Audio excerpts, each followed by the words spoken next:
আমাদের চির আকাঙ্ক্ষিত সেই স্বাধীনতা দিবস আজকে 15ই আগস্ট আমরা উদযাপন করছি এবং বিভিন্ন জায়গায় উদযাপন হচ্ছে।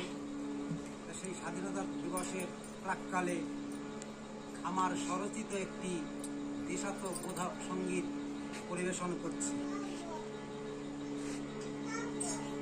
হে ভারত